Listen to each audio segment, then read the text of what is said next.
Assalamualaikum warahmatullahi wabarakatuh. Halo, aku Haja Nur Syifa Dewi dari jurusan Manajemen Keuangan Syariah semester 2 kelas E. Di sini saya akan membuat video pembelajaran mengenai efisiensi alokasi dan distribusi pendapatan. Nah, di video nanti kita akan membahas mengenai apa itu efisiensi alokasi, kemudian apa itu distribusi pendapatan, dan bagaimana sih pandangan dari ekonomi konvensional dan juga ekonomi Islamnya. Nah, kita akan membahas tuntas di video nanti. Yuk simak videonya. Bismillahirrahmanirrahim. Nah, sekarang kita masuk kepada pembahasan mengenai efisiensi alokasi dan distribusi pendapatan. Nah, kira-kira di materi ini kita akan membahas apa aja sih? Nah, yang pertama itu ada apa itu efisiensi alokasi, kedua efisiensi alokasi dari pandangan ekonomi konvensional dan Islam, yang ketiga apa itu distribusi pendapatan, yang keempat konsep distribusi di dalam Al-Quran, yang kelima bentuk distribusi pendapatan yang diatur oleh Islam, yang keenam dampak distribusi pendapatan dalam Islam, yang ketujuh, usaha yang dapat dilakukan dalam pemerataan pendapatan, dan yang terakhir adalah contoh studi kasusnya. Nah, teman-teman semua, dalam kehidupan ekonomi, manusia akan berhenti mengkonsumsi suatu barang maupun jasa apabila tingkat kepuasan terhadap barang atau jasa tersebut menurun. Itulah awal mula dari terjadinya ketimpangan sumber daya yang tidak merata di antara manusia.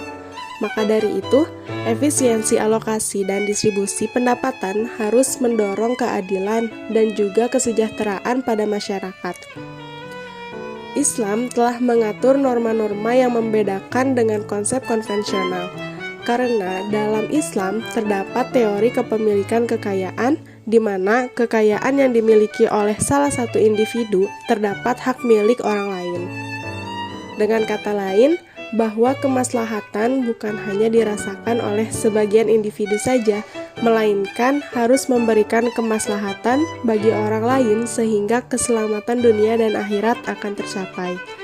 Dengan mengedepankan prinsip moral, kedisiplinan, keadilan, kerukunan umat, dan lain sebagainya, dapat diwujudkan dengan mekanisme yang terdapat dalam ekonomi Islam. Mekanisme itulah yang dapat menjadikan jembatan kesenjangan antara the have kepada the have not. Sekarang kita masuk kepada inti pembahasan, yaitu mengenai efisiensi alokasi. Nah, apa itu efisiensi alokasi? Secara umum, efisiensi adalah penggunaan sumber daya secara minimum guna pencapaian hasil yang optimum. Nah, pengertian lainnya yaitu efisiensi alokasi disebut juga efisiensi alokatif, merupakan ciri pasar efisien di mana distribusi barang secara optimal dalam suatu perekonomian dapat memenuhi kebutuhan dan keinginan masyarakat. Nah, dalam ekonomi Islam maupun ekonomi konvensional, tentu sudah tidak asing lagi dengan efisiensi alokasi dan pendistribusian pendapatan. Namun, terdapat perbedaan yang signifikan di antara keduanya.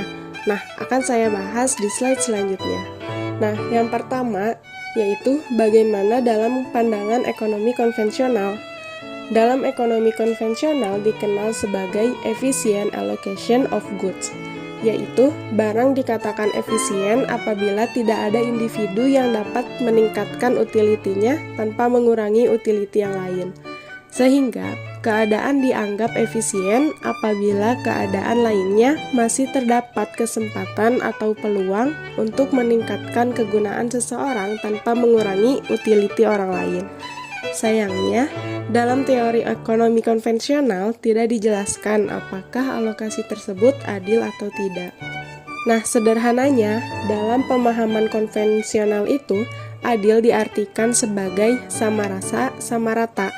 Makna tersebut berbeda dengan makna ekonomi Islam, di mana yang dimaksud dengan adil adalah tidak semestinya sama rasa, sama rata, melainkan adakah tidak menzolimi dan tidak dizolimi. Nah, yang kedua, bagaimana dalam pandangan ekonomi Islam? Menurut Adi Warman Karim, konsep efisiensi alokasi atau Pareto efisiensi telah terlebih dahulu dirumuskan dalam ekonomi Islam. Dalam hal ini sama dengan yang dikatakan Ali bin Abi Thalib dalam kitab Nahjul Balaghoh. Janganlah kesejahteraan salah seorang di antara kamu meningkat, namun pada saat yang sama kesejahteraan yang lain menurun. Maksud dari perkataan sahabat di atas menjadi sadar bahwa ekonomi Islam melarang adanya peningkatan kesejahteraan pribadi dengan menyebabkan kesejahteraan yang lain menurun. Ekonomi Islam melarang adanya pelaku ekonomi yang meningkatkan utilitas pribadi dengan mengurangi utilitas pelaku ekonomi lain. Efisiensi alokasi menjelaskan apabila sumber daya yang habis teralokasi, maka alokasi yang efisien itu telah tercapai. Selanjutnya yaitu mengenai apa itu distribusi pendapatan. Distribusi merupakan salah satu aktivitas perekonomian manusia selain adanya produksi dan konsumsi. Distribusi ada dorongan dalam Al-Quran bahwa ajaran Islam menuntut kepada manusia untuk menyebarkan hartanya agar kekayaan yang dimiliki manusia tidak menumpuk pada golongan-golongan masyarakat kaya. Distribusi yang dilakukan jika tidak adil dan merata akan membuat orang kaya bertambah kaya dan yang miskin semakin miskin. Hal ini juga ada pada zaman saat ini, di mana manusia masih memiliki sifat ingin memiliki semuanya atau serakah dalam menguasai hartanya. Nah, distribusi ini menjadi bidang kajian penting dalam perekonomian.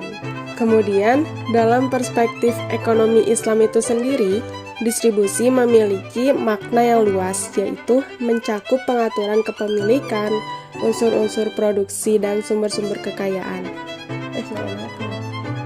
Dalam perspektif ekonomi Islam itu sendiri, distribusi memiliki makna yang luas, yaitu mencakup pengaturan kepemilikan, unsur-unsur produksi, dan sumber-sumber kekayaan. Maka dari itu, distribusi diartikan sebagai permasalahan utama dalam ekonomi Islam, karena memiliki hubungan erat dengan tingkat kesejahteraan suatu masyarakat. Selanjutnya, mengenai pendapatan itu sendiri memiliki makna uang yang diterima oleh perorangan atau individu, perusahaan, dan organisasi maupun lembaga dalam bentuk upah, gaji, sewa, bunga, komisi, ongkos, dan laba. Pendapatan dalam ilmu ekonomi merupakan nilai maksimum yang dapat dikonsumsi oleh seseorang dalam satu periode dengan mengharapkan keadaan yang sama pada akhir periode seperti keadaan semula atau dikatakan kembali modal. Adapun beberapa faktornya yaitu tenaga kerja, tanah, modal, dan skill atau manajemen. Nah, teman-teman, ternyata ada loh ayat mengenai distribusi di dalam Al-Quran. Dalam Al-Quran mengenai distribusi itu dijelaskan pada Quran Surat Al-Hasyr ayat 7, yang artinya, apa saja harta yang diperoleh tanpa peperangan yang dianugerahkan Allah kepada Rasul-Nya dari penduduk beberapa negeri adalah untuk Allah, Rasul, kerabat Rasul, anak yatim, orang miskin, dan orang yang dalam perjalanan. Demikian agar harta itu tidak hanya beredar di antara orang-orang kaya saja di antara kamu. Apa yang diberikan Rasul kepadamu, terimalah. Apa yang dilarangnya bagimu, tinggalkanlah. Bertakwalah kepada Allah, sesungguhnya Allah sangat keras hukumannya. Kemudian bahasan selanjutnya yaitu mengenai konsep distribusi di dalam Al-Quran.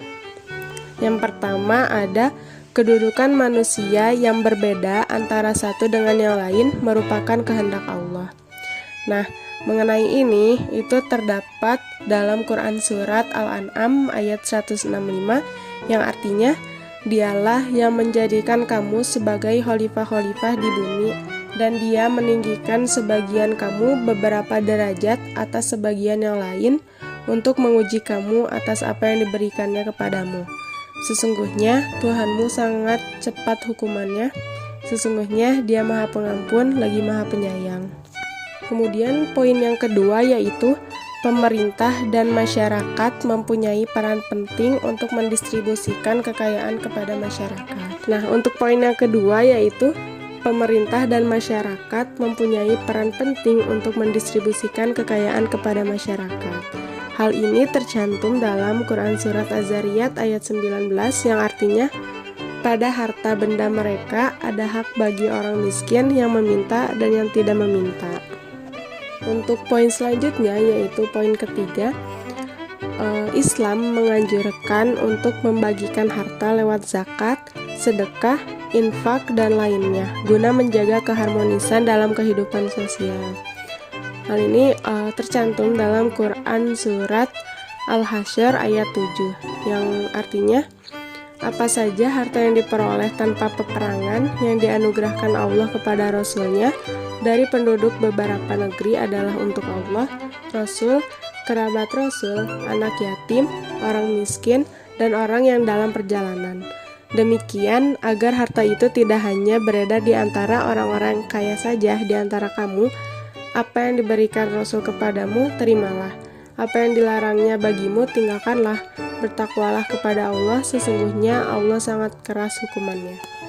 Nah, adapun bentuk distribusi pendapatan yang diatur oleh Islam itu terdapat 4. Yang pertama, sewa atas tanah. Yang kedua, upah bagi para pekerja. Yang ketiga, imbalan atas modal. Dan yang keempat, laba bagi perusahaan. Untuk selanjutnya yaitu adalah dampak distribusi pendapatan dalam Islam. Poin pertama adalah, dalam konsep Islam, perilaku distribusi pendapatan masyarakat merupakan bagian dan bentuk proses kesadaran masyarakat dalam mendekatkan diri kepada Allah. Kemudian yang kedua, seorang muslim akan menghindari praktek distribusi yang menggunakan barang-barang yang merusak masyarakat. Nah, yang ketiga, negara bertanggung jawab terhadap mekanisme distribusi dengan mengedepankan kepentingan umum daripada kepentingan kelompok atau golongan, apalagi perorangan. Dan yang terakhir adalah, negara memiliki tanggung jawab untuk menyediakan fasilitas publik yang berhubungan dengan masalah optimalisasi distribusi pendapatan, seperti sekolah, rumah sakit, lapangan kerja, jembatan, dan sebagainya. Kemudian untuk pendistribusian itu sendiri, terdapat beberapa usaha yang bisa kita lakukan dalam pemerataan pendapatan. Yang pertama adalah berupa perintah. Allah Subhanahu wa Ta'ala memerintahkan suatu aturan kepada manusia melalui Al-Quran dan Hadis sebagai amanah yang harus dijalankan. Nah, perintah itu adalah yang pertama berupa waris. Waris itu merupakan aturan yang penting untuk mengurangi ketidakadilan dalam masyarakat. Waris mempunyai dampak besar dalam rangka memisahkan jurang antara orang kaya dan orang miskin. Waris merupakan alat yang efektif untuk mencegah pengumpulan kekayaan. Kemudian yang kedua adalah zakat. Zakat itu merupakan langkah kedua yang bisa dilakukan untuk mencegah ketidakadilan di masyarakat. Nah, kenapa? Karena zakat merupakan pungutan wajib bagi orang muslim yang mempunyai harta tertentu yang dikumpulkan dan diedarkan oleh wakilnya. Tujuan utama zakat untuk membantu meringankan beban orang-orang miskin. Selain perintah, ada juga larangan. Nah, apa aja sih larangannya? Yaitu yang pertama larangan riba, yang kedua larangan penimbunan, dan yang ketiga adalah larangan pemborosan. Hal-hal di atas dapat dilakukan agar terciptanya pemerataan pendapatan, sehingga menumbuhkan kemaslahatan bagi sesama. Nah, teman-teman, agar kita lebih memahami materi yang telah dipaparkan di atas, mari kita sama-sama menyimak salah satu studi kasus mengenai efisiensi alokasi dan distribusi pendapatan. Adapun judul yang saya ambil yaitu mengenai perkembangan pedagang kecil dan pasar minggu atau pasar sai di Desa Lolawang, Mojokerto. Nah, kita akan membahas latar belakang pasar. Pasar minggu di Desa Lolawang berdiri sejak tahun 2018 dengan sebutan pasar sai yang diawali dari kumpulan atau grup pedagang kaki lima yang hanya berjualan pada saat itu. Sai adalah nama dari salah satu perusahaan yang ada di Ngoro dan termasuk perusahaan besar. Pasar sai memberi dampak positif bagi kalangan masyarakat, terutama berdampak pada peningkatan perekonomian. Dari tahun 2018 sampai 2021, Pasar Sai mengalami peningkatan ekonomi yang tinggi, khususnya pada Desa Lolawang. Peningkatan ekonomi yang dirasakan oleh masyarakat sekitar seperti adanya masukan dana yang didapatkan dari hasil pengolahan Pasar Sai yang nantinya diolah oleh perangkat desa dan Karang Taruna bahkan masyarakatnya. Berikut instrumen distribusi pendapatan pedagang kecil di pasar minggu dalam sistem ekonomi Islam. Menurut Ruslan Abdul Ghafur Nur, instrumen distribusi dalam sistem ekonomi Islam terdiri dari zakat sebagai model distribusi wajib individu, wakaf sebagai instrumen distribusi tiap individu untuk masyarakat, waris sebagai instrumen distribusi dalam keluarga, infak dan sedekah sebagai instrumen distribusi masyarakat. Nah, dalam Pasar Sai itu sendiri ada instrumen yang merupakan zakat sebagai model distribusi wajib individu. Nah, dalam Pasar Sai terdapat himbauan untuk melakukan zakat pada bulan suci Ramadan. Maka dalam hal ini akan mendorong pedagang atau setiap orang terbiasa untuk selalu berzakat. Karena mayoritas pedagang dan pengunjung di Pasar Sai Desa Lolawang dihuni oleh masyarakat muslim. Jadi, dalam hal zakat mereka sudah memahami dan menjadi suatu kewajiban. Menurut hasil wawancara dari salah satu pedagang di Pasar Sai, mengatakan bahwa mereka menggunakan pendapatannya atau keuntungan sebagian untuk modal kembali, sebagian untuk kebutuhan maupun tabungan, namun tergantung dari setiap individu, karena pedagang kecil tidak mengalokasikan pendapatnya dengan cara yang sama. Distribusi dimensi sosial pedagang kecil seperti dalam pembayaran zakat dan sedekah, kebanyakan dari mereka hampir setiap jualan. Jika ada sisa yang dijualnya, pasti akan dibagi kepada seseorang. Dari hasil penelitian oleh salah satu penjual makanan dan minuman es, di mana makanan dan minumannya tidak dapat bertahan lama, maka jika ada sisa, mereka membagikan kepada teman atau kerabat lainnya. Nah, dalam hal itu, sudah dapat dikatakan suatu sedekah. Hal kecil seperti itu akan menjadi berkah dalam usahanya, karena Allah Subhanahu wa Ta'ala mencintai hambanya dalam bersedekah, meskipun tidak seberapa. Karena bagi masyarakat yang memiliki kekuatan ekonomi atau daya beli memenuhi kebutuhan hidup, mereka dengan sistem distribusi yang bersifat komersial melalui mekanisme pasar. Nah, sekian pemaparan materi dari saya. Terima kasih. Nah, sekian video pembelajaran dari saya. Semoga bermanfaat untuk semuanya. Lebih dan kurangnya mohon maaf. Wabillahi taufiq wal hidayah. Wassalamualaikum warahmatullahi wabarakatuh.